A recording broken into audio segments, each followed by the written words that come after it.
Have you ever felt?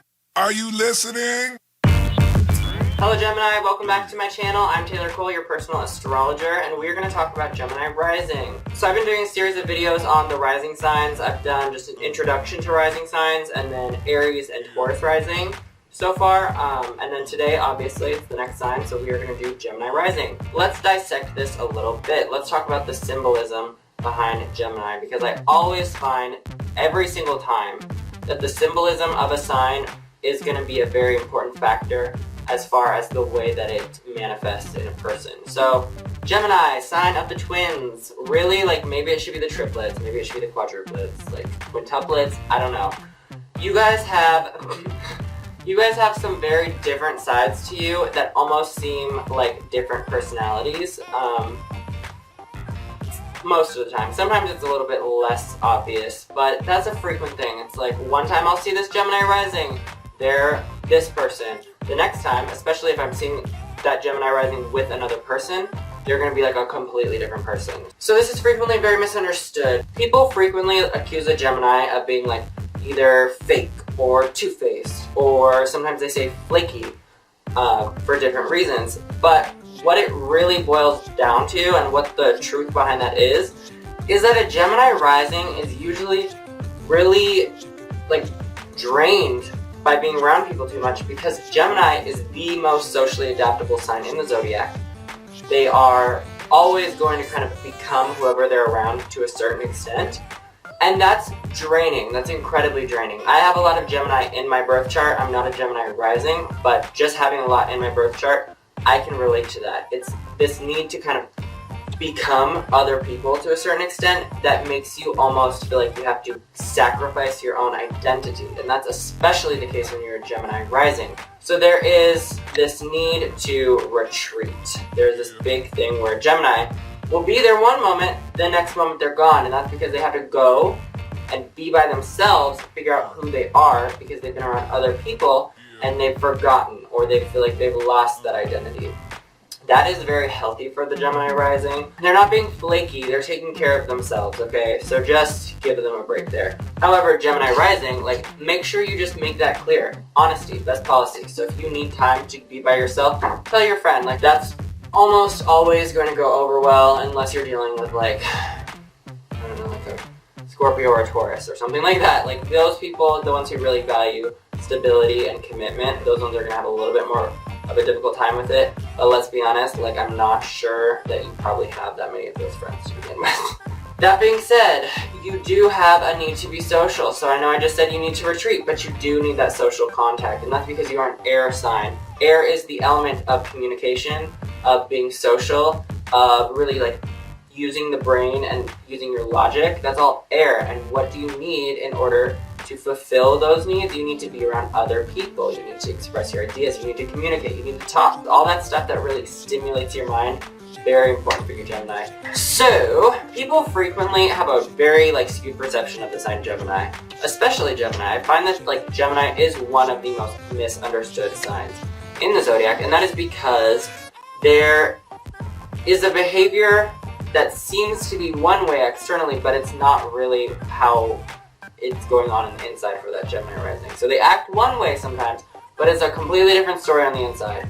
That's what you almost always see with the Gemini. So let's just talk this over. Frequently when people read like cookie cutter cookbook astrology, as we call it, they're gonna read something that's just not true about Gemini. They're gonna read that Gemini is like this social butterfly, the life of the party, the one who goes out and like is, you know, stealing the spotlight, talking to everyone, just being the most social person you can imagine.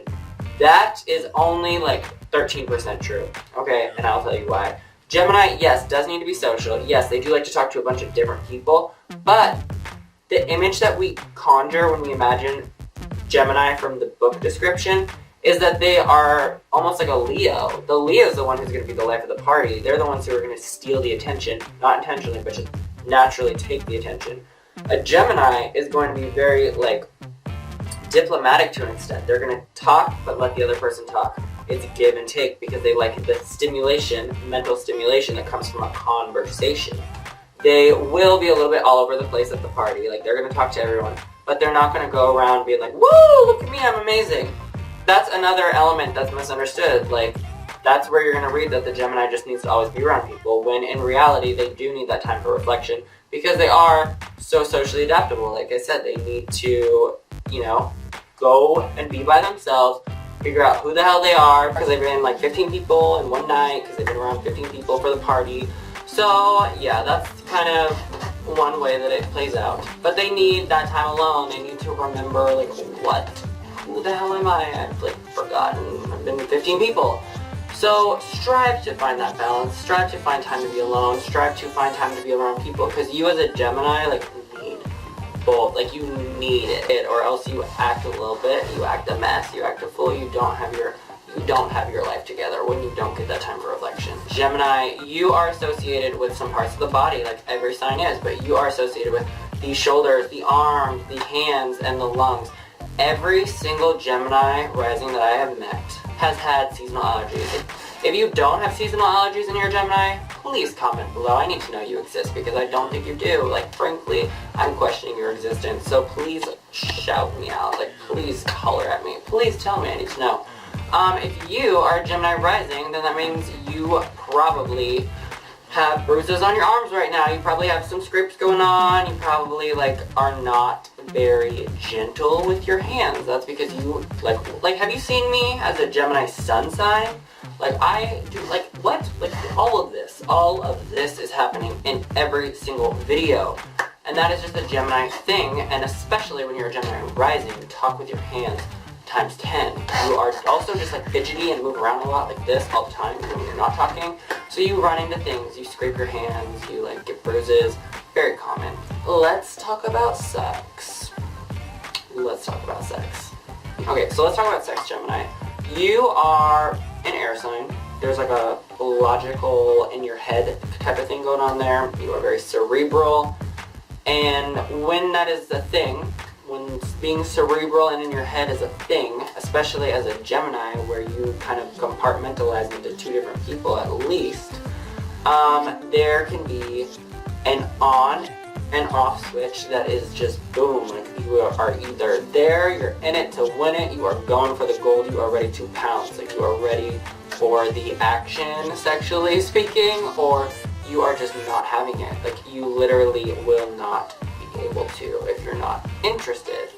Frequently. There's always exceptions, but that's a very, very, very common thing. It's like on, off. You never know. It's really about having your mind in the right spot. If your mind is not in the spot, in the space for being able to be in your body and not in your mind, then you are not going to be really able to do it, or you will not have an enjoyable experience.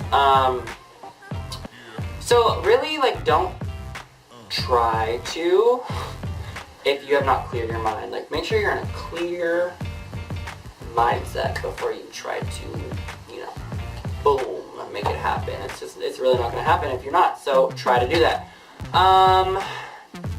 But then when you are, like, in it, it's like, whoa. Like, boom, like, whoa. Like, honestly, it's kind of like, usually it's like a kinky, like, you're pretty kinky.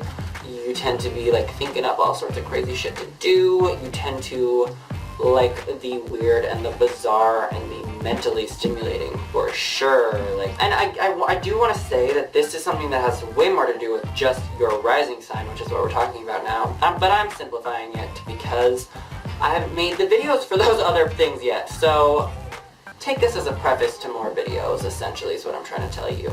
But yeah, you're either a freak in the sheets or you are a nun in the nunnery. So that's where it's at. And you're either a freak in the sheets or you are just, like, probably, like, sitting over somewhere thinking things over and not really feeling it. So allow yourself to do that. Allow yourself to think things over and not force yourself into being, you know, getting it on when you are not ready to get it on. Gemini, let's talk about some other stuff. Let's talk about relationships. How are we going to talk about sex without relationships? Well, we probably could, but we're not going to. We're going to talk about relationships.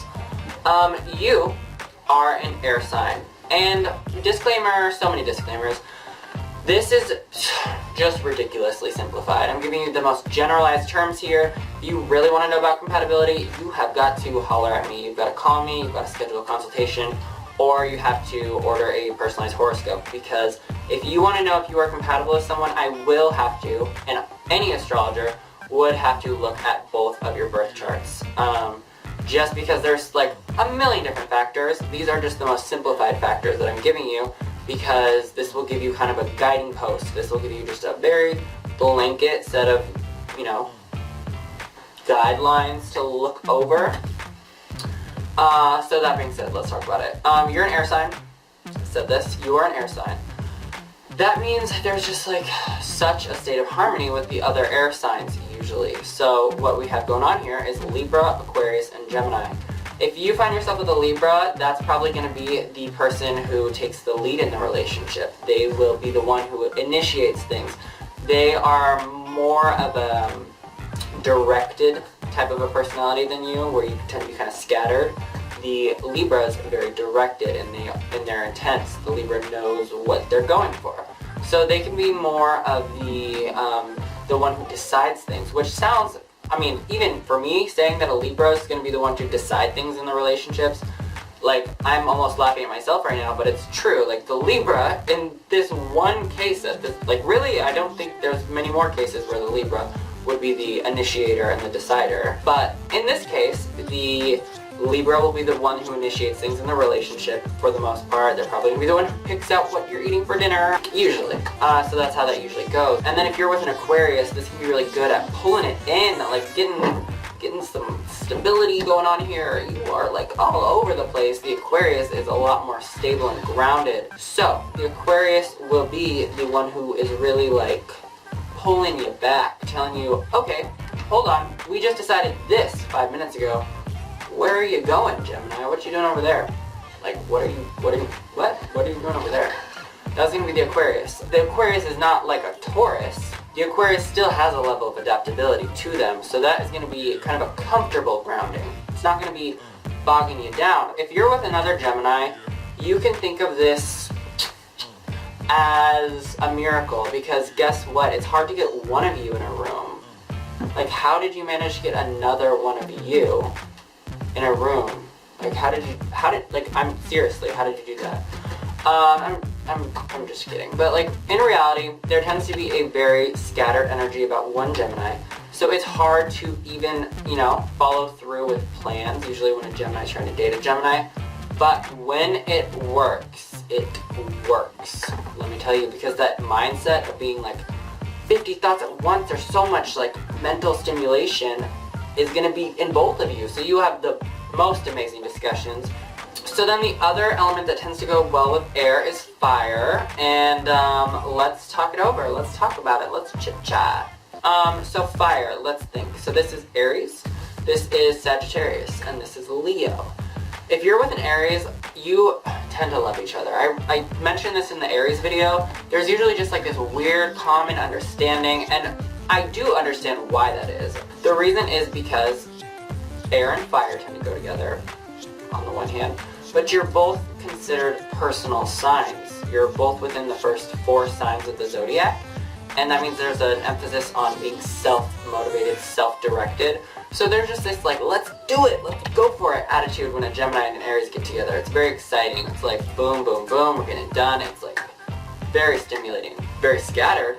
You definitely need to call up like a Taurus. Everyone, like if you need a counselor, hit up a Taurus for a couples therapist for the two of you, because you are gonna need some grounding, but you'll have a lot of fun, and that's what it's really all about, in my opinion. If you get with a Leo, this is good. This is really good, because what happens here is you have that scattered Gemini energy. You're over here, you're over there, you're over there. Oh, I think you're over there. Maybe you're up there. Like, you've been actually all of those places within 5 minutes. The Leo is a slow burning flame. The Leo is fire, as we know, but it is a very grounded fire energy. It's like a, you know, an ember or a log. It's slow burning. So there is that mutual understanding between the fire and the air, but the Leo will help sort of ground that scattered Gemini nature, and then the Gemini will definitely fill the Leo with inspiration, because that's what Leo is all about. Feeling inspired, feeling passionate. And Gemini is an idea person. Come up with things. That's going to spark the inspiration in the Leo. And then we have Sagittarius. This, my friend, is hit or miss. I always say that with opposite signs. It's either great or horrible. The Sagittarius is big picture, and then the Gemini is very like detail oriented. Not necessarily. I don't mean like organized necessarily, but very much like focused on like the details, the smaller picture, I guess you could say. So it's not necessarily going to be like venturing out to this huge perspective because it's focused on the here and the now and little things. That can be great. They can offer each other the opposite perspective. The Gemini can help the Sagittarius look at the smaller components to the bigger picture. The Sagittarius will help that Gemini think outside of the box, think bigger, understand faith instead of just fact. Because Sagittarius is very faith-based, and then Gemini is very fact-based. Alright, thank you so much for watching this video. It means the world to me. I've had a lot of like tech issues that have set me back from making as many videos as I would have liked to. So it just means so much that you guys continue to come and watch my videos that I'm putting out there. So thank you. I love interacting with you, so continue to like, share, comment, all of that. It means a great deal. It shows me that what I'm doing is actually meaning something to you, which really helps me continue to stay motivated to keep making these videos.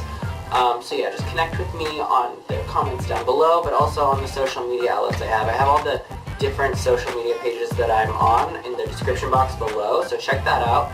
And if you would like me to take a personalized look at your horoscope, I would love to. You can go to taylorcole.com/services, choose from the different services that I have available. We can do either a consultation, or we can do like a video horoscope, which is going to be similar to this, or a written horoscope, where I can really just dive into your unique astrology, because as I said, this is very much like general as far as the general trends for Gemini Rising, but for your in-depth, unique information, you would need personalized services. So check that out. If you have not subscribed to my channel yet, please do. That way we can stay in touch. You can be updated as soon as I post a new video. We can really just keep the ball rolling. Alright, thanks again.